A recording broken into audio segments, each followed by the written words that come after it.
y estamos con el economista José Luis Tapia Rocha, a quien doy la bienvenida. Doctor Rocha, muy buenos días, bienvenido a Contacto Directo. Muchas gracias, Adolfo. Muy buenos días a todos los amigos de Contacto Directo. Qué complicado, ¿no? Qué complicado que estemos en una situación a portas de las fiestas y que el panorama sea tan sombrío. Sí, yo quisiera primero, ante todo, lamentar el fallecimiento. Ya creo que han llegado hasta los 20 y hay que también invocar a la calma. Yo creo que hay mucho de ese componente de la violencia, de que la gente anda desesperada y entendemos en cierta manera su frustración porque la carestía de vida sigue aumentando. Los sueldos, dice que 4 de cada 10 trabajadores consideran que su sueldo es injusto. Y no tenemos pues un sistema político que responda a las demandas ciudadanas, y hay una mezcla de varias cosas ahí que hace que la gente tome decisiones a veces sin pensarlo, como es tirar piedras a los autos, no dejar que la gente trabaje, o amenazan a los comerciantes de agredirlos y trabajan ese día del paro, etcétera. Entonces yo creo que hay que calmarnos bastante para que retorne a la normalidad y podamos seguir conversando, porque en medio de la violencia no se puede conversar. Entonces tienen que deponer las actitudes violentas para que se pueda llegar a un arreglo, ¿no? Tanto político como económico. Así es. Ahora, ya veníamos, ¿no?, con un gobierno que, debido a la falta de claridad y a los hecho pues de no haber conformado un gabinete que le dé tranquilidad al país durante este año y medio, ya había generado conflictos y problemas económicos. Las subidas del dólar, el alza, mire, primera vez que veíamos al pollo volar a unas dimensiones inalcanzables, ¿no?, como 12 soles el kilo. La papa, un tubérculo peruano, ¿no?, que en más de 2.500 variedades hay en nuestra tierra, pero estaba por encima de casi los 10 soles, la papa amarilla. Entonces, esta situación, lamentablemente, hoy, que muchas personas, muchos peruanos, por esta inestabilidad no pueden trabajar, se ve mucho más complicado, difícil. ¿Cómo está afectando esta crisis, esta situación, al bolsillo de los peruanos? Primeramente se está notando cierto desabastecimiento en algunos productos, sobre todo los perecibles, porque ya están subiendo de a poco los precios, y hay precios que, estando alto y de manera inusual, no bajan, ¿no? Como el caso, a veces la arvejita sube y luego se queda estancado en un precio alto, y a veces la papa también ocurre, o el caso del pollo, que tampoco baja. Entonces tenemos un problema de tipo económico que hay que resolverlo con variables económicas y políticas, porque la economía, lamentablemente, en el Perú está asociado la política y la economía, aunque puedan decir que está blindado la economía de la política, ¿no? Que creo que por ahí hay varios videos que están circulando diciendo que el Perú es el único país donde, a pesar de que tiene 6 presidentes en 4 años, su economía sigue caminando. Eso no es del todo cierto, pero tenemos sí variables políticas que hay que arreglar, que es el sistema político, que no está procesando bien las demandas ciudadanas, y eso pues no le da confianza a los que invierten, porque sabemos que los peruanos que vivimos acá podemos, a pesar de las circunstancias económicas, podemos desenvolvernos, Claro. adaptándonos a las circunstancias. ¿Se acuerda usted de los 80, de los 90, donde había hiperinflación? ¿Cómo la gente pudo adaptarse a una subida de precio, incluso hora por hora? Hora por hora. Ayer, mire, doctor, ayer comentábamos con unos amigos, ¿no?, que los chicos de ahora pues no han vivido eso, no han vivido cuando el padre te mandaba a la bodega o a la panadería, ¿no?, y te decía, trae 10 panes. Cuando llegabas a la panadería te alcanzaba para 5. Y cuando regresabas a la casa, te alcanzaba para 2. O sea, era increíble, porque es una exageración, lógicamente, pero era así. O sea, el sol, empezamos a gastar millones de soles, millones de intis para comprar un producto, ¿no? Y adaptamos, teníamos que hacer colas para recibir y poder comprar algunos artículos que no encontrabas en la calle, la leche, el azúcar, el arroz, el aceite, solamente se vendían en grandes camiones que en diferentes lugares de Lima y bueno, y de todo el Perú se estacionaban para poder comprarlos. Entonces, somos un país para el cual esto no es nuevo. Sí, esto hay antecedentes, no muy antiguos, pero tú, por ejemplo, lo estás pintando bastante acertada en cómo es la situación en los 80 y parte de los 90 se arregló, digamos, poniendo orden, ¿no?, en las cuentas fiscales, abriendo los mercados, privatizando las empresas estatales. Todo parecía que nos íbamos a ir hacia un desarrollo pleno, pero el señor Fujimori no hizo las reformas completas. Eso yo recuerdo que lo dijo muy claramente el señor Roberto Abusada en un libro que se llama Las reformas incompletas, porque faltó hacer reformas de segunda generación, así lo llamaba el señor Abusada, y que eso, si se hubiera hecho, de los 700 decretos legislativos que tenía preparado el gabinete de asesores del ministro Boloña, el Perú ya sería ahorita un Singapur, porque las reformas necesarias para hacer la continuación y el crecimiento y la modernización de la economía estaban en los 400 decretos que no se promulgaron, porque el señor Fujimori no lo quiso, pero promulgaron 300 de 700. Eso lo dijo Fritz Dubois, yo recuerdo, en una de esas conferencias, creo, no sé si fue en CADE, y que señaló que ellos tenían 700, y si se hubiera hecho esos 700, promulgadas estas 700, el Perú sería pues Singapur, hubiéramos sido mejor que Chile. Eso es lo que hace falta, las reformas económicas para que no tengamos ningún tipo de justificación de parte de la población de decir, bueno, acá los políticos no atienden las demandas, no suben los sueldos, entonces la gente pues se desespera y no es justificable que tampoco pues haga violencia y destroce propiedad pública y privada, ¿no? Pero esas reformas incompletas que todavía no están vigentes es la que hay que impulsar para sacar al Perú de este estancamiento tanto político como económico, ¿no? Son 5 reformas que hay que hacer: la política, la económica, la educativa, salud y pensiones. Y se puede hacer como los países asiáticos, que crecen en 7% más o menos anual, frente a los países de la OCDE que apenas crecen en 2%. Y es porque han hecho reformas liberales, reformas de mercado, permitiendo de que la inversión y el ahorro puedan de todas maneras surgir en medio de su economía. Y eso es lo que hace falta en el Perú, ahorro e inversión, ¿no?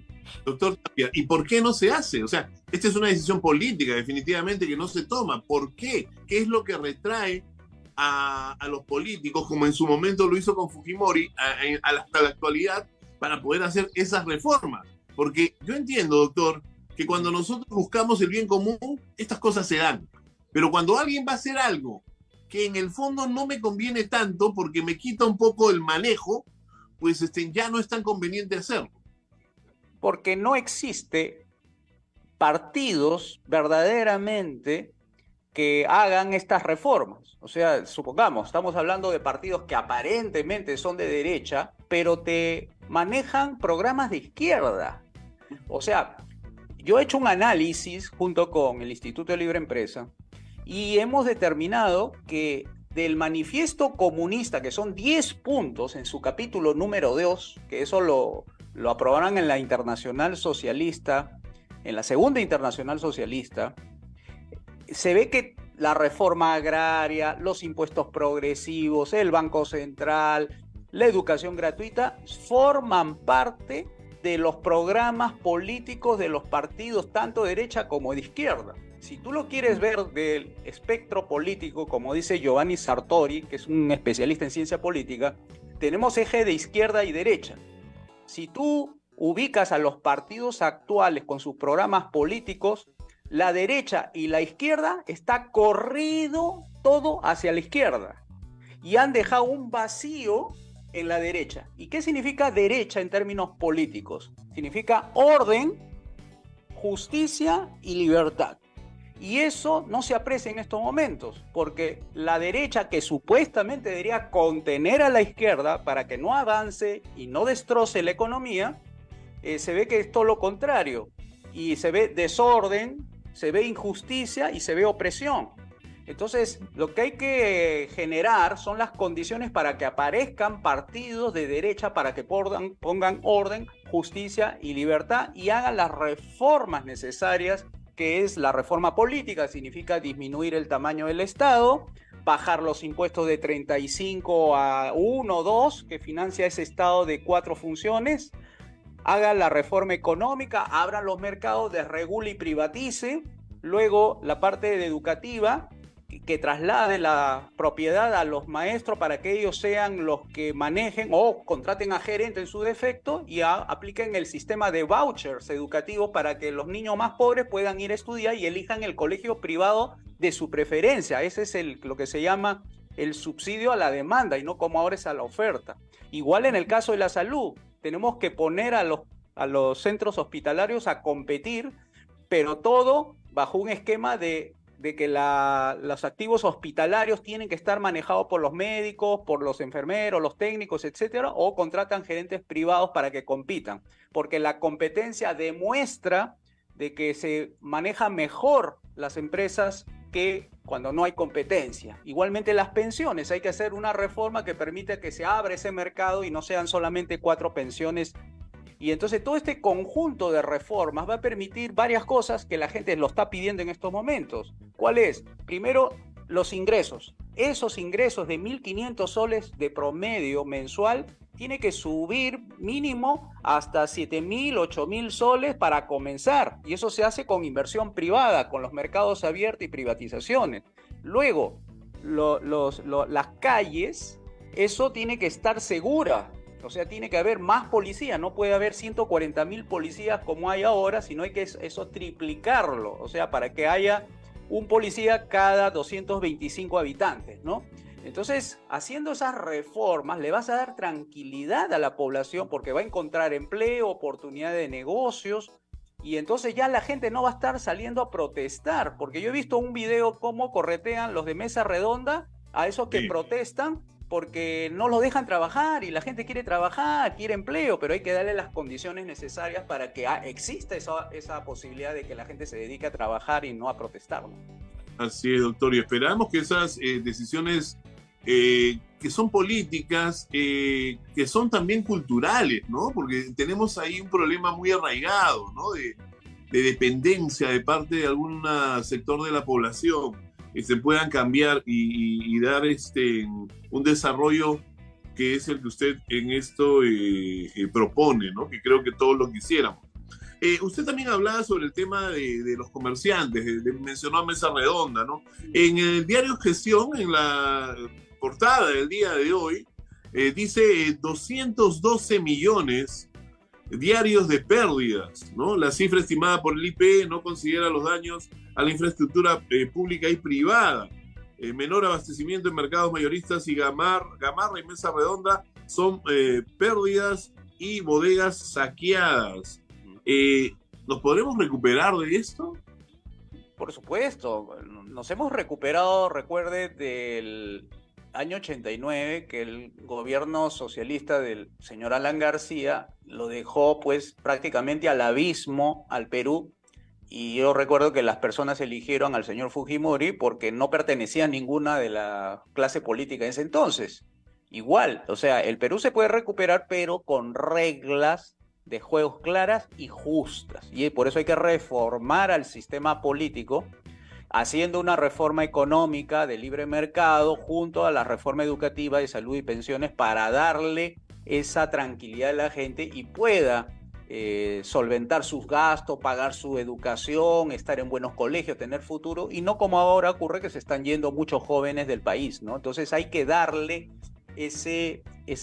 primero la reforma política, pero también hay que bajar el tamaño del gasto del Estado, porque es demasiado impuesto al punto pues de que 75% de la masa laboral esté en la informalidad. Pues en esas condiciones, ¿quién no va a estar descontento viendo de Claro. cómo un grupito pequeño goza de beneficios laborales completos mientras el 75% estén prácticamente desprotegidos, ¿no? Entonces eso hay que corregirlo, pero eso se corrige políticamente con partidos verdaderamente de derecha, porque todos los partidos se han ido a la izquierda y tenemos ahí los resultados. Los partidos supuestamente de derecha no han contenido el avance del terrorismo, no han contenido a la izquierda, y vemos cómo ese programa de izquierda se ha impuesto ahora último y nos ha traído pues todo este caos, este desorden, y eso no queremos los peruanos, ¿no? Ahora, acá quiero proponerle dos preguntas, ¿no? Primero, va a haber nuevas elecciones, ya lo dijo la presidenta, se está en estos momentos debatiendo en el Congreso, eso se va a dar. Primero, ¿cómo salir de esta situación en la que estamos si cuando vamos a ir a votar el próximo año probablemente vamos a elegir entre estos mismos partidos políticos que, a pesar de tener rótulos de derecha, tienen una metodología de trabajo y una mentalidad de izquierda? Y segundo, ¿qué hacer de aquí hasta estas próximas elecciones en el tema económico para este gobierno? A ver, tiene que haber un periodo de reformas. O sea, yo no sé si de aquí a diciembre, como están proponiendo, a diciembre del 2023, haya tiempo para hacer esas propuestas. Además, tiene que derogarse la ley de partidos políticos, porque con la ley actual solo permiten que sean los mismos. Y eso es la principal queja, creo yo, que lo que está ahora demandando la mayoría de la población, que no sean los mismos cuando se convoque a nuevas elecciones generales, porque si son lo mismo, los resultados van a ser los mismos y vamos a tener otro presidente vacado en un año y vamos a seguir con la inestabilidad política. Entonces tiene que hacerse reformas políticas, primero derogando la ley de partidos, la ley de financiamiento de partidos políticos, porque impuestos de nosotros van a parar a partidos que no nos gustan, porque los impuestos sirven para financiar a Fuerza Popular, a Renovación Popular, al Partido Perú Libre, ¿no? Y así tú encuentras un financiamiento que se ha gastado más de 70 millones de soles pagando a partidos que, miren, ¿qué es lo que nos ha traído? Inestabilidad política, ¿no? Primero, entonces, hacer la reforma de la ley de partidos políticos para que entren nuevas alternativas y nuevas propuestas, que es lo que hace falta, porque hasta ahora todo lo que hemos visto son lo mismo de siempre y miren cómo estamos de resultados. A la segunda pregunta, en materia política, yo creo que el Banco Central tiene que mantenerse quieto, o sea, ya no creo que tenga que estar subiendo las tasas de interés como lo viene haciendo, porque va a encarecer el crédito y se va a detener más la economía, y se detiene más, no hay empleo, y si no hay empleo no hay ingreso, y eso va a aproximar más hacia un caos económico. Entonces tenemos que mantener al Banco Central independiente, abrir los mercados, porque vemos que los mercados siguen estando cerrados, por ejemplo la banca, la electricidad, el agua y todo eso, también no hay mucha competencia. Entonces eso también tiene que abrirse los mercados, hay que desregular para que no se vayan los capitales extranjeros. Por ejemplo, en la bolsa de valores ya se están retirando muchos inversionistas que compraban acciones, vendían y ahora ya se están yendo. Entonces, mientras menos capitales haya en el país, va a haber menos inversión, y mientras menos inversión, menos producción, menos empleo. Entonces hay que alentar a la inversión privada a que reactive su confianza en el país, pero necesitamos esas reglas de juego claras y justas para que haya una propensión a la inversión, para que haya producción y haya empleo, ¿no? Este pensamiento, este lineamiento económico que usted le propone, ¿está de acuerdo con la que el ministro tiene? ¿Qué sabe de Alex Contreras Miranda, del nuevo ministro de Economía? Bueno, él es de la línea de mantener las cosas como están. O sea, no va a hacer reformas, no va a proponer al Congreso, hágase la desregulación, las privatizaciones, retomemos la confianza en la inversión. Yo lo que lo veo es que administra muy bien lo que existe. Y eso es lo que lo ha puesto ahí en ese cargo, ¿no? O sea, no tocar los fundamentos macroeconómicos, mantener por lo menos los gastos fiscales más o menos contenidos, aunque ya he escuchado que está proponiendo 3 tipos de subsidios más. O sea, como digo, va a mantener esa línea del mayor gasto de consumo para aumentar con ello la oferta, o sea, la producción, y eso no me parece que es una idea correcta. Tiene que ser al revés, no es aumentar el consumo, es aumentar por el lado de la producción, porque la producción tiene el dinero de la inversión para darle más ingresos a la gente. O sea, tú tienes que activar la inversión, no el consumo, que esa es la versión keynesiana, ¿no? La inversión tiene que ser la versión del shock productivo con deflación, Arthur Laffer, ¿no? Para que conozcan los amigos. Esa es la versión que debe aplicar para activar la producción, de empleo, de ingresos, y así el Perú pueda crecer, ¿no? Pero por lado de la demanda no, porque eso se agota rápidamente. Entonces usted prevé que vamos a tener un año más, al menos hasta las próximas elecciones, que vendría a ser año y medio, porque aunque el próximo año sean las elecciones, recién en julio, perdón, del 24 va a asumir el nuevo presidente. Esto sea, vamos a seguir con este modelo económico de izquierda, de centroizquierda que se plantea. Sí, sí, yo creo que se va a mantener mientras la señora Boluarte esté ahí. Yo creo que va a mantener las líneas motrices, digamos, del programa de Perú Libre, que es el gasto público y no la inversión privada, ¿no? Eso sí, definitivamente. Bueno, esperemos pues que las cosas, primero, se calmen dentro del país y segundo, podamos aspirar a tener otro pensamiento dentro de los gobiernos que tenemos. Va a ser complicado, yo veo complicado, doctor, porque lamentablemente si uno hoy ve la realidad electoral, es más de lo mismo. Vamos a tener los mismos sectores, vamos a tener que votar entre los mismos, entre aquellos que les dijimos que no, entre aquellos que ya pasaron por el gobierno, entre aquellos que hoy aún guardan juicios y tienen problemas.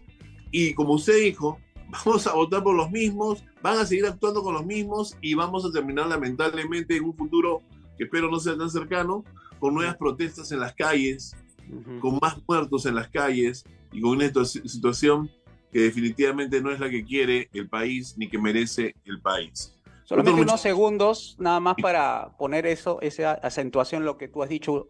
Mira, así como se pide que los mercados sean abiertos para que haya competencia, lo mismo ocurre en el mercado político. Tú tienes que abrir ese mercado político para que entre más oferta política, de manera que la gente pueda elegir el mejor. Pero si tú le das un mercado cerrado para que solamente haya pocos competidores, entonces el producto no te va a salir de calidad, que viene a ser el programa político.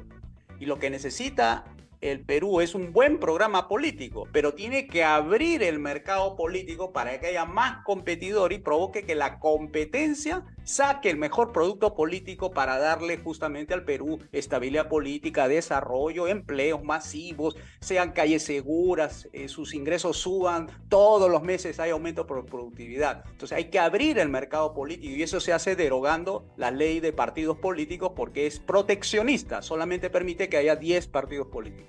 Somos un equipo de fútbol, una selección peruana con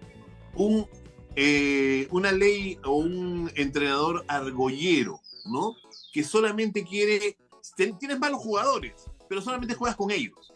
O sea, no quieres abrir y traer nuevos valores que te darles oportunidad y cambiar los resultados. Y eso está mal. Eso está mal, eso es una necedad que no debemos de permitir y debe ser uno de los primeros puntos a tocar, espero, por este gobierno o por lo que le queda al Congreso. Que se vayan pues tratando de mejorar las cosas, porque en verdad ya los jugadores que hemos visto en la cancha a todos los hemos pifiado y mire de qué manera, ¿no? Con lamentables pérdidas humanas.